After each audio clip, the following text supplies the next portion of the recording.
우리 함께 보실 말씀은 출애굽기 5장 1절부터 21절까지 말씀입니다.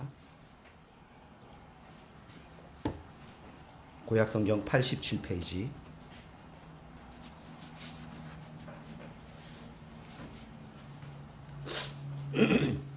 출애굽기 5장 1절에서 21절까지 말씀. 한 절씩 교독하시고 21절은 같이 읽도록 하겠습니다.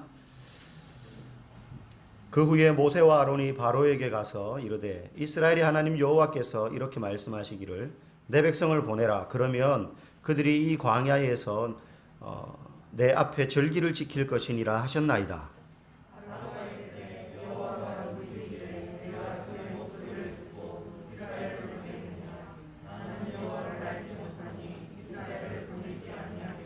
그들이 이르되 히브리인의 하나님이 우리에게 나타나셨은즉 우리가 광야로 사흘 길 중 가서 우리 하나님 여호와께 제사를 드리려 하오니 가도록 허락하소서. 여호와께서 전염병이나 칼로 우리를 치실까 두려워하나이다.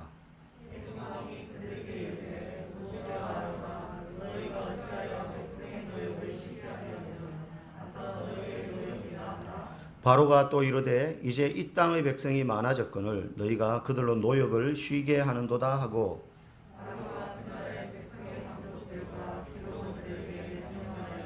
너희는 백성에게 다시는 벽돌에 쓸 짚을 전과 같이 주지 말고 그들이 가서 스스로 짚을 줍게 하라.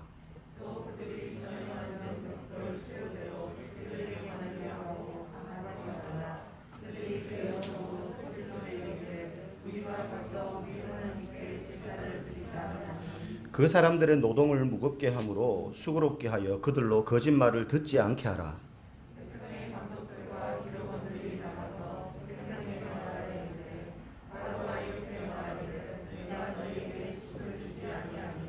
너희는 짚을 찾을 곳으로 가서 주우라. 그러나 너희 일은 조금도 감하지 아니하리라 하셨느니라.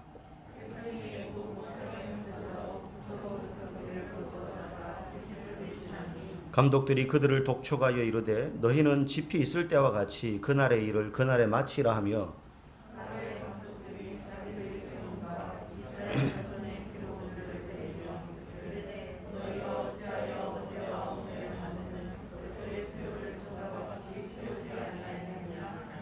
이스라엘 자손의 기록원들이 가서 바로에게 호소하여 이르되 왕은 어찌하여 당신의 종들에게 이같이 하시나이까?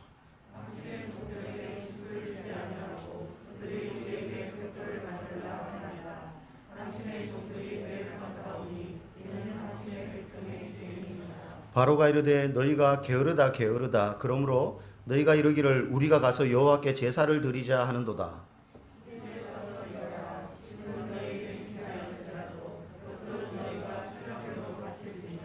기록하는 일을 맡은 이스라엘 자손들이 너희가 매일 만드는 벽돌을 조금도 감하지 못하리라 함을 듣고 화가 몸에 미친 줄 알고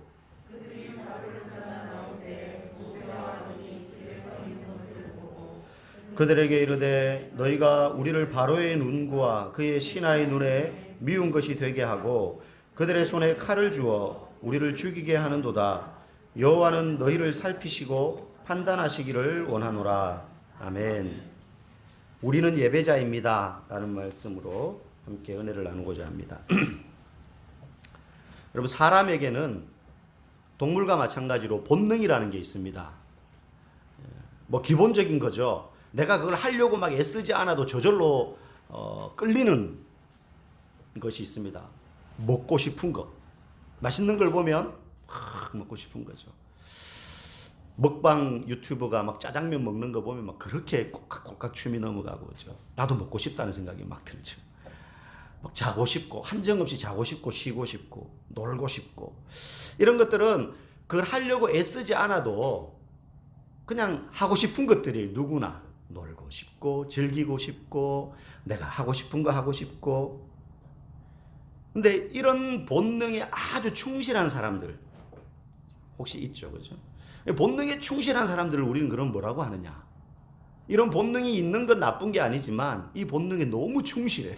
만약에 그냥 계속 먹기만 하고 자기만 하고 놀기만 하고 그런 사람을 우리는 짐승이라고 부릅니다. 이 짐승 같은 놈 막 이렇게 장난처럼 이야기하죠. 본능대로 산다는 거죠. 본능대로. 왜 그렇습니까? 짐승들이 그렇게 살아요. 짐승들은 본능대로 삽니다. 종족을 번식시키고 그리고 먹는 거. 오직 이거에만 관심이 있죠. 뭐 짐승들이 고상한 취미나 꿈을 이루기 위해서 열심히 뭔가를 훈련하고 배우고 그러는 거 없어요. 그냥 먹고 사는 거. 이게 동물이 가지고 있는 본능이기 때문에 사람이 만약에 그 본능에 충실하면, 그래서 저런 짐승 같은 놈 이렇게 우스개로 이야기하는 겁니다. 사람은 그런 동물과 다르게 고차원적인 목적이 있습니다. 그러니까 본능만을 가지고 살지 않는다는 거예요. 사람은 본능에 이끌리는 대로 살지 않는다는 거죠. 정상적인 사람이라면 고차원적인 목적이 있어요. 행복을 추구하고자 하는 마음이 있습니다. 그죠? 행복을 추구하기 위해서 먹고 싶고 쉬고 싶고 자고 싶은 본능을 억누르는 거죠. 그대로 따라가지 않고 자신의 꿈을 이루기 위해서 쉬고 싶은 본능, 놀고 싶은 본능을 억누르고 열심히 뭔가를 이루어 나갑니다. 그래서 공동체나 사회 발전에 이바지하고 싶은 어떤 그런 고상한 목적, 이런 것들을 가지고 삽니다. 이런 목적 없이 본능대로 살면 이제 짐승이 되는 거죠. 그러면 인간에게만 있는 이런 목적은 언제부터 생겼나?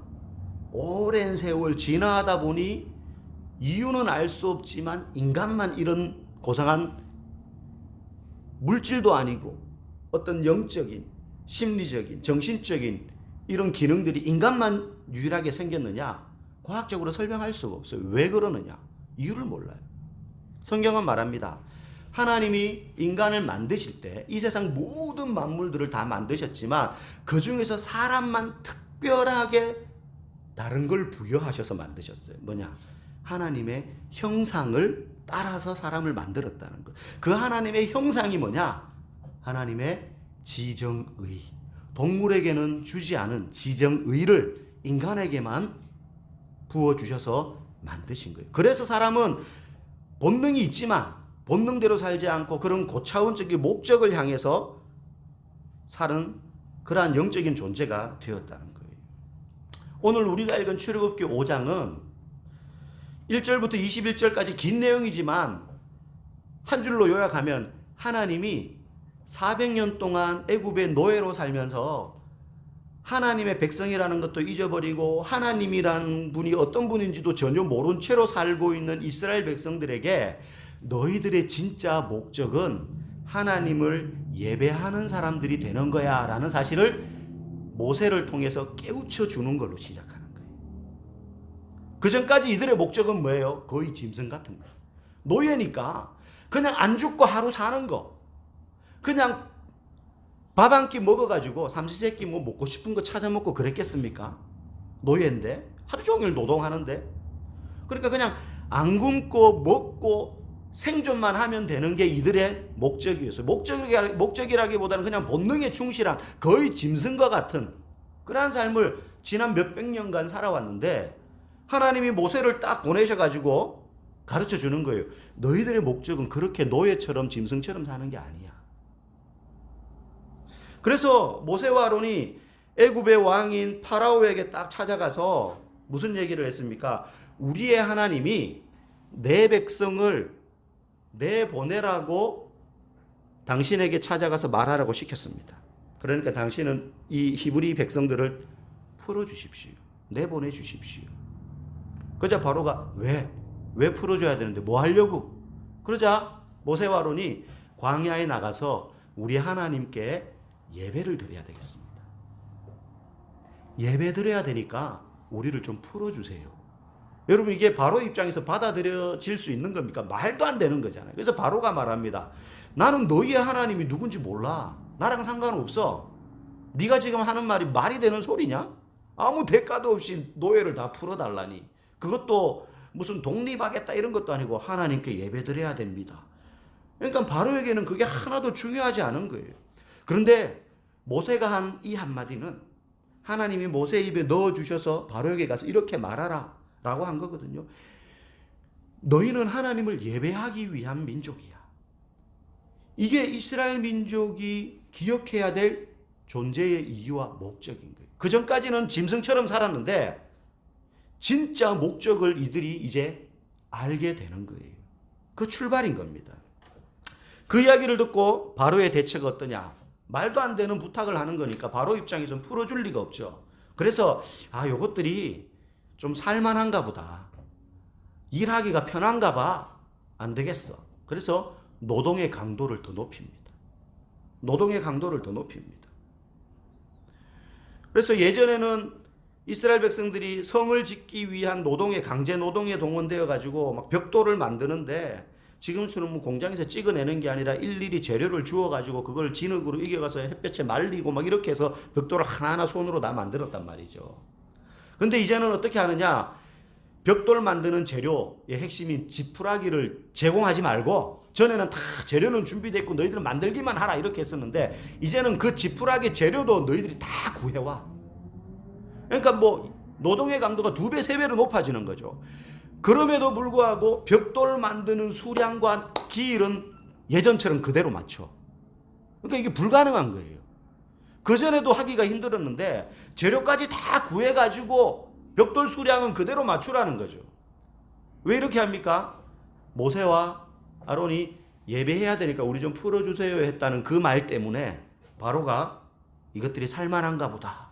그렇게 해서 노동의 강도를 높인 거예요. 2가지 문제가 이제 이스라엘 백성들에게 닥쳤습니다. 하나는 노동의 강도가 더 세져가지고 몸이 힘들어졌다는 거예요. 그 전까지는 계속 해오던 일이니까 힘들어도 그냥 인이 배겨가지고 해왔는데 이제는 도저히 그 할당량을 채울 수가 없는 작업 지시가 떨어진 거죠. 그때까지 이스라엘 백성들은 원인을 몰랐어요. 갑자기 왜 이렇게 바로가 이런 식으로 하는지. 모세와 아론 때문인지 모르고 있었어요.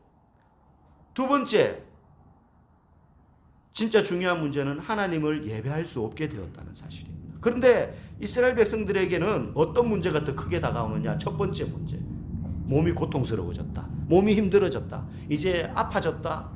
일하는 게 더 고통스러워졌다. 당장 몸으로 체감되는 거니까요. 2번째 문제는 하나님을 예배할 수 없게 되었다는 건 어차피 지난 400년 동안 이스라엘 사람들은 하나님을 예배하지 않았어요. 심지어 그 시간이 흐르면서 요셉이 총리로 있을 때, 애굽의 총리로 있을 때만 해도 하나님에 대한 인식이 있었지만 요셉을 알지 못하는 애굽의 바로가 애굽의 왕이 다시 바로로 세워지면서는 시간이 흐르면서 이스라엘 백성들은 노예로 전락했고 그 수백 년간 이스라엘 사람들은 하나님이 어떤 분인지조차도 잊어버린 채로 살고 있었어요. 그래서 하나님을 더 이상 예배할 수 없다라는 게 문제인지도 사실 이들은 모르고 있는 거예요. 그러니까 이들에게 있는 큰 문제는 왜 이렇게 일하기가 더 힘들어졌어? 너무 몸이 고통스러워졌다는 거죠. 그런데 하나님이 모세를 향해서 이스라엘 백성들을 깨우쳐 주는 겁니다. 뒤통수를 팡 때리는 것처럼, 야, 너희들의 진짜 문제는 그게 아니야. 너희들의 진짜 문제는 애굽의 노예로 더 힘들게 살게 되었다는 게 아니라 더 이상 하나님을 예배할 수 없게 되었다는 거예요. 그게 진짜 문제야. 모세와 아론이 바로에게 찾아가서 한 이야기는 바로 그 문제를 제기하는 거예요. 여러분, 어떤 문제를 풀 때 문제를 제대로 파악해야 답을 찾아낼 수 있습니다. 근데 문제를 이해 못하면 아무리 그거 그냥 끙끙대면서 들여다봐봐야 답을 찾을 수가 없잖아요. 하나님이 지금 모세를 통해서 너희들의 진짜 문제는 예배를 못 드린다는 데 있어. 너희들의 진짜 문제는 막 몸이 힘들어진 게 아니야. 여러분, 그리스도인이 이 세상을 살면서 매우 자주 잊어버리는 문제 중에 하나가, 성경에는 명백하게 이 세상을 주관하고 다스리면서 사람들을 힘들게 하고 악한 영향력을 끼치는 악한 영적인 존재가 있다라고 성경은 분명히 이야기합니다. 뭐 여러 가지 표현으로 이야기하죠. 사탄, 마귀. 그러면서 그리스도인인 너희가 싸워야 될 상대는 그런 영적인 악한 존재들이야. 그래서 에베소서 6장 12절에 보면 우리의 싸움은, 우리의 씨름은 혈과 육을 상대하는 것이 아니요 통치자들과 권세자들과 이 어두움의 세상 주관자들과 하늘에 있는 악의 영들을 상대하는 것이다. 우리가 진짜 싸워야 될 대상은 악한 영적인 존재들이라는 거예요. 그래서 여러분 막 예수 믿는 사람들을 욕하고 막 헐뜯고 또 손가락질하고 공격하는 불신자들과 싸우면 안 됩니다. 진짜 싸워야 될 대상은 그 사람들 뒤에 있는, 그래서 그들을 조종하는 악한 영들이 우리가 싸워야 될 대상이라는 것을 우리가 기억해야 되는데 자꾸 잊어버리죠. 그 악한 영들이 어떤 작전을 요즘 펼치느냐?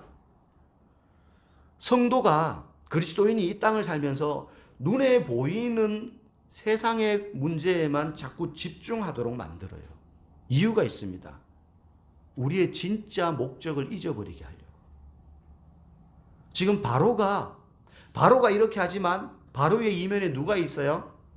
하나님을 대적하는, 하나님의 일이 제대로 이루어지지 않도록 방해하는 악한 마귀가 있는 거예요. 진짜 이스라엘 백성들의 목적이 하나님을 예배하는 자다라는 사실을 모세가 이야기를 했지만 그걸 잊어버리게 하기 위해서 지금 이런 일들이 움직이는 거예요. 바로가 지금 모세와 아론의 말에 열받아가지고 지금 더 힘들게 노동의 강도를 올렸구나가 진짜 문제가 아니에요. 왜 이렇게 하느냐는 거죠. 여러분, 이 악한 영적인 존재들이요, 사람들을 혼란스럽게 만들고 시험에 빠뜨리고 죄를 짓게 만들고 이 세상을 자기의 뜻대로 돌아가도록 만들기 위해서 어떤 모습으로 나타나느냐 하면 무섭고 공격적이고 막 진짜 누가 보더라도 저건 마귀야, 이런 모습으로 나타나지 않습니다. 성경에 보면 광명의 천사로 나타난다 그랬어요. 양의 탈을 쓴 이리가 되어서 너희 가운데 있다 그랬어요. 예수님이 너희 가운데 있다는 거예요. 너희 가운데. 가룟 유다 보세요. 예수님의 가장 측근들인 12제자 중에 한 명으로 있잖아요. 근데 그 속에 누가 들어갔어요? 마귀가 들어갔죠. 그래서 예수님을 팔았잖아요. 소 한 마리 값에 팔았어요. 은 30은. 은 30은 소 한 마리 값이에요. 소 한 마리 값. 그렇게 자신들의 신분을 위장할 뿐만 아니라 좋은 문화로, 아름다운 노래처럼 그렇게 우리에게 다가와요. 뿐만 아니라 공격 방법도 교묘해요. 오늘 본문이 그걸 보여주고 있어요. 마귀가 그리스도인으로 하여금 본질을 잊어버리도록 어떤 식으로 공격하느냐? 여러분, 그 사회 정치적인 용어 중에 메시지를 공격하는 대신 메신저를 공격해라라는 말이 있어요. 메시지를 공격하는 대신 메신저를 공격해라. 메신저는 그 메시지를 말한 사람이죠. 예를 들면 이런 거죠. 어떤 사람이 어떤 현장을 목격을 해가지고 증언을 했어요. 바른 말을 했어요. 이 사람이 말하는 게 맞아요. 바른 말을 했어요. 그런데 그걸 듣기 싫어하는 사람이 있겠죠. 저 사람이 했는 그 말이 나에게 피해를 주겠다 싶은 그런 사람이 있어요. 그럼 어떻게 하느냐? 그걸 인정하기보단 사람들이 그걸 부정하고 뒤집기 위해서 그 사람의 증언 말은 틀린 게 없으니까 반박은 못 해요. 대신 어떻게 합니까? 그 말을 한 사람을 공격하는 거예요. 털어서 먼지 안 나는 사람 없잖아요. 그 사람이 옛날에 지었던 잘못, 요만한 잘못도 뭐 어디 가가지고 거짓말을 했더라. 어디 가가지고 돈을 빌렸는데 아직까지 안 갚았다더라. 막 그런 걸 딱 해내는 거예요. 그래가지고 그걸 막 퍼뜨리는 거예요. 그럼 사람들은요, 저런 사람이 한 말을 믿을 수가 있어, 이렇게 되는 거예요. 그러다 보면 그 사람이 한 말에 대해서 이게 진짜냐 옳지 않느냐를 따지기보다는 저 사람이 그런 사람이라면은 저 사람이 한 말을 믿을 수 없지 않냐를 놓고 막 싸우기 시작해요. 뒤죽박죽 돼버리는 거죠. 그래서 진짜 본질, 저 사람의 증언이 사실이냐 아니냐는 잊어버리고 엉뚱한 거 가지고 사람들이 막 싸우다 보면 흐지부지해져 버리는 거예요. 시간이 흐르면서. 그러면서 시간이 흘러버리면서 그 당사자는 그 논쟁에서 싹 빠지게 되는 거죠. 이게 정치인들이 잘 쓰는 방식이에요. 정치인들이 잘 써. 근데 이게 정치인들만 하는 게 사회 정치 용어 중에 이런 용어가 있어요. 메시지를 공격할 수 없으면 메신저를 공격해라. 그래서 그 사람이 한 말이 진짜라도 진짜가 아닌 것처럼 사람들이 믿게 만들어라는 거예요. 잊어버리게 만드는 거예요. 본질은 잊어버리고 엉뚱한 데 집중하도록. 요게 그런데 여러분, 사탄이 잘 써먹는 방법이에요. 지금 바로 애굽의 왕인 바로를 조정해서 사탄이 지금 그러고 있어요. 하나님이 출애굽시키고자 하는 이유는 이스라엘 백성들을 예배하는 민족으로 만들어가기 위해서 꺼내려고 하는 겁니다. 400년 동안 예배를 드리지 못했으니까. 이걸 다른 말로 하면 구별된 민족 만드는 것이고, 조금 더 어려운 말로 하면 거룩한 백성이 되게 한다는 거예요. 거룩이라는 말은 구별되다라는 의미가 있거든요. 더 이상 너희들은 애굽인들처럼 사는 사람들이 아니야. 때가 되었어. 내가 아브라함에게 약속했던, 너희 조상에게 약속했던 것과 같이 그 약속을 이제 이룰 때가 되었다.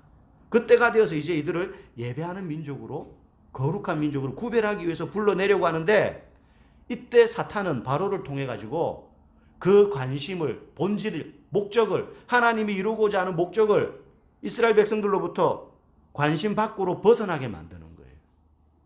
예배하는 게 뭐가 중요하냐? 지금 당장 우리가 이렇게 힘들게 되었는데, 죽게 되었는데, 노동의 강도가 세졌는데, 그래서 눈앞의 고통에만 집중하도록 만드는 거죠. 당장 이들이 바로를 만나고 난 다음에 왜 이렇게 노동의 강도가 세졌습니까? 그러자 모세와 아론이 나한테 와가지고 그렇게 말했어. 바로가 말하니까 이들이 열받은 거예요. 이스라엘 백성들의 지도자들, 기록원들은 체계가 있습니다. 막 노동을 하면 애굽인 감독관들이 그날 할당 채워야 될 할당량을 말해주면 기록원들이 벽돌은 오늘 몇 장을 구웠고 짚은 어떻게 했고 성은 몇 미터 쌓았고 이런 걸 다 기록하는 사람들은 히브리인들을 시킨 거예요. 그 이 사람들이 바로에게 찾아가서 사실을 안 거죠. 모세와 아론 때문이구나 라고 생각한 거예요. 나오다가 모세와 아론이 길에 서 있는 걸 보고는 막 욕을 하는 거죠. 너희 때문에 이렇게 됐다. 책임져라. 모세와 아론이 틀린 말을 한 게 아니잖아요. 진짜 이스라엘 사람들이 존재하는 목적, 출애굽시키려는 근본적인 이유를 이야기한 거예요. 그런데 바로의 이야기를 들은 이 히브리인들은 그 본질은 잊어버리고 지금 우리가 먹고 살기 힘들어진 게 너희 때문이야. 거기에 집중하면서 모세와 아론을 원망하게 되었다는 거예요. 지금도 우리를 향한 하나님의 관심이 뭐냐? 우리가 이 땅에서 잘되고 성공하는 것, 하나님이 주시는 축복입니다. 하나님이 복을 주시면 자녀가 잘되고 그리고 건강하고 이 땅에 여러 복들을 받아 누릴 수 있습니다. 그런데 하나님이 우리를 향하여 가지고 계신 본질적인 관심, 그건 우리가 이 땅을 살면서 주님 다시 오실 때까지 변질되지 않고 하나님을 예배하는 사람으로 세워져 가는 데 있는 거예요. 그게 하나님이 저와 여러분들에게 가지고 계신 본질적인 관심이에요.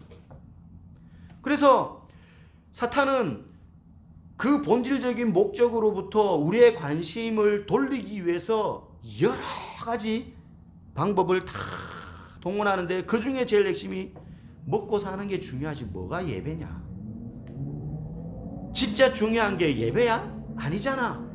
네 자식 봐라. 애가 지금 이렇잖아. 네 남편이 지금 이렇잖아. 너희 집이 지금 이런 문제가 있지. 시댁의 친정에 이런 문제가 있지. 여러 가지 문제들을 통해 가지고 우리의 관심을 자꾸 그런 데로 돌리는 거예요.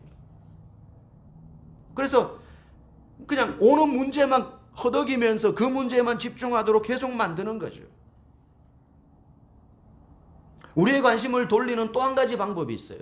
그렇게 어려움을 줘가지고 우리의 관심을 돌리는 방법도 있는데 그거보다 더 효과적인 방법을 요즘은 구사해요. 그게 뭐냐면 신앙을 핍박하고 고통을 주고 믿음을 배반하게 하는 것이 아니라 적당히라는 방법을 써요. 적당히.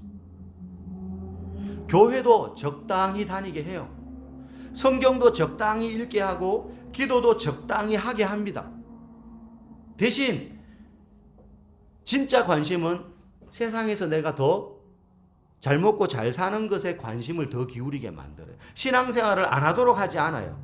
기도하게 두지만 이 세상을 그럴듯하게 살기 위해서 필요한 것들만 구하게 만들어요. 성경 한두 장 읽고는 자신이 매우 영적인 사람인 것처럼 생각하게 만들어요. 예전에 열심히 신앙생활한 것들을 추억하면서 자신의 신앙이 꽤 지금도 괜찮은 것처럼 만들어요. 그래서 안주하게 하는 거죠. 여러분 우리 하수보다 더 고수보다 더 위험한 사람 중수가 제일 위험하다 뭐 이런 말 있잖아요. 무슨 의미인지 아시잖아요. 그 비슷한 말이요. 가장 위험한 사람은 책을 한 권만 읽은 사람이다라는 말이 있어요. 제일 위험한 사람이 책을 한 권만 읽은 사람이에요. 어떤 학문의 영역이나 분야에 대해서 보면 방대한 책들이 있습니다. 다양한 연구 결과와 학자들의 관점을 적어놓은 책들이 많아요. 성경을 연구하더라도 신학자나 목회자들이 성경책만 연구하는 게 아니거든요. 성경을 똑바로 알기 위해서 여러 관련된 학문의 책들을 보되 내가 지지하는 영역의 학자의 책만 보는 게 아니라 여기에 반대 의견을 표현하는 학자들은 어떤 내용으로 말하고 있는가부터 시작해가지고 스펙트럼이 굉장히 넓단 말이죠. 그런데 그 많은 영역의 책들이 있는데 그 중에 한 것만 읽고 다 아는 것처럼 여기는 사람들이 있어요. 그 분야의 전문가처럼 생각하는 사람. 그 사람이 제일 위험해요. 자기가 알고 있는 게 전부라고 생각하거든요. 그 책을 통해서 내가 배운 게 전부라고 생각을 하는 거예요. 어중간하게 아는 사람이 제일 위험하다는 뜻입니다. 신앙에도 그렇습니다. 적당히 기도하고 적당히 성경 보고 적당히 교회 다니면서도 자신은 크리스찬이라고 생각해서 천국에 갈 것이라고 생각하는 사람이 많으면 많을수록 사탄의 전략은 계속 성공을 거두고 있는 거예요. 예전처럼 신앙에 핍박이 찾아오고 어려움이 가중되고 삶의 고난이 찾아오면요, 예수 믿는 것 때문에 어려움이 점점 더 찾아오고 신앙의 고통이 찾아오면 흙과 벽이 더 뚜렷해져요. 참된 신앙인과 거짓 신앙인, 알곡과 가라지가 더 명확하게 구분됩니다. 저런 고통 가운데서도 믿음을 지키는 사람과 웬만하면 다 그냥 타협하고 넘어가는 사람, 그게 명백히 구분됩니다. 그래서 사탄은 끊임없이 우리의 관심을 하나님으로 향하기보다는 세상을 향하게 하고 하나님과는 적당한 거리를 두고 살게 해요. 교회를 떠나도록 만드는 게 아니에요. 교회 안에 머물지만 하나님의 관심으로부터는 멀어지고 다른 부분에 내가 관심을 가지고 살도록 만들어가서 실제는 그 사람이 가라지인데 알곡과 섞여 사니까 자기도 알곡인 것처럼 착각해가지고 알곡과 가라지가 막 뒤죽박죽 되도록 섞어버리는 거죠. 그러면서 알곡도 못 쓰게 만들어버리는. 물론 궁극적으로 마지막 때는 추수하시는 주님이 다 그것들을 가려내시겠지만 지금 그렇게 바로는 하나님을 예배하는 것보다 지금 당장 노동의 강도가 세져서 죽게 되었다라는 이 어려움에 더 집중하도록 만들고 있어요. 여러분, 요한계시록 2장에서 3장에 보면 그 당시에 있었던 많은 교회들 중에 소아시아 지역에 있는 7개의 교회가 하나하나 언급이 됩니다. 에베소, 서머나, 두아디라, 버가모 쭉 7개의 교회가 나와요. 근데 그 7개 교회들에 대해서 하나님의 사자가 평가를 합니다. 이 교회는 이런 칭찬을 하고 이런 또 책망을 해요. 그래서 많은 교회들이 칭찬과 책망을 동시에 받기도 하고 책망만 받은 교회도 있고요. 그런데 유일하게 두 교회, 빌라델비아 교회와 서머나 교회만 칭찬만 받아요. 서머나 교회는 이런 칭찬을 받아요. 너희가 환난과 궁핍 가운데에도 가난해 보이지만 실상은 영적인 부유함을 지녔다. 그리고 빌라델비아 교회에 대해서는 이런 칭찬을 합니다. 너희가 작은 능력으로도 고난 가운데 말씀을 지키며 예수님에 대한 믿음을 배반하지 않았다. 공통점이 뭐냐? 이 서머나 교회와 빌라델비아 교회는 나머지 5교회에 비해 가지고 너무너무 작은 교회였어요. 그냥 이렇게 육적인 시각으로 보면 크기도 작고 성도 수도 작고 그냥 영향력도 별로 없는 것 같고 막 고난도 받고 힘들어서 그냥 사그러질 그런 교회처럼 보였지만 그 교회들은 그런 가운데에서도 믿음을 끝까지 지켜가지고 하나님께 너희들은 영적으로 부유한 교회다. 세상은 너희들을 작고 보잘것없는 교회로 보겠지만 아니야. 내가 보는 관점은 전혀 달라. 그런 칭찬을 받았어요. 여러분, 우리의 가정이 또 우리의 교회가 그런 가정, 그런 교회가 되기 위해서는 세상에서 그럴듯하게 보여지는 가정과 교회로서 커지는 게 아니라 지금 우리 가정이, 우리 교회가 참된 예배자로 서 있는가? 정말로 하나님을 예배하고자 하는 일에 우리 가정이 집중하고 있는가? 우리 교회가 집중하고 있는가? 예배에 정말로 우리가 목숨을 걸고 있는가? 그럴 때에 마치 빌라델비아 교회의 평가처럼, 서머나 교회에 대한 칭찬처럼 작은 능력으로 너희들은 영적인 부유함을 지녔다. 그렇게 칭찬받는 교회가 되는 줄 믿습니다. 여러분, 하나님의 관심은 우리가 하나님만을 예배하는 사람 되는 것입니다. 우리의 상황이 어떨지라도 우리가 어떻게 하나님을 예배하는 삶을 살 것인가? 우리의 가정은 어떻게 예배할 것인지, 우리의 다락방은, 직장에서 내가 어떻게 예배자의 삶을 살 것인가? 매일 우리가 고민하고 집중해야 될, 이 땅에서의 삶이 비록 힘들고 고달플지라도 이 사실 하나만은 잊어버리면 안 되는, 우리가 매일 집중하고 고민해야 될 문제입니다. 그리스도인을 표현하는 많은 말들이 있겠지만 그 중에 가장 적합한 말이 하나님만을 예배하는 사람, 하나님만을 예배하는 사람. 구약에 나오는 모든 하나님의 심판과 징계는 하나님만을 예배하지 않은 것 때문에 임했던 것이고, 반대로 모든 축복과 언약의 성취는 하나님만을 제대로 예배했기 때문에 누리게 된 것들이. 사탄의 교묘한 속임수에 우리의 생각과 마음이 분산되지 않기를 원합니다. 열심히 땀 흘려 일하지만 내가 일하는 목적이 하나님을 예배하는 것이 되지 않으면 그건 허사입니다. 주일날 이 자리에 나오시거나 방송을 통해서 예배 드리는 것만을 말하는 게 아닙니다. 여러분, 가정에서 적어도 일주일에 한 번은 아주 짧게라도 예배와 기도의 시간을 가지고, 다락방 예배가 다시 지금 이제 이미 드리고 있는 다락방도 있습니다. 우리의 마음이 분산되지 않고 하나님의 백성답게 살아가기 위해서 우리의 기도와 우리의 예배를 점검해 보기를 원합니다. 그래서 우리의 관심이 하나님을 예배하는 자로부터 떠나지 않고 우리가 날마다 하나님이 찾으시는 예배자가 될 수 있기를 주님의 이름으로 간절히 축복합니다.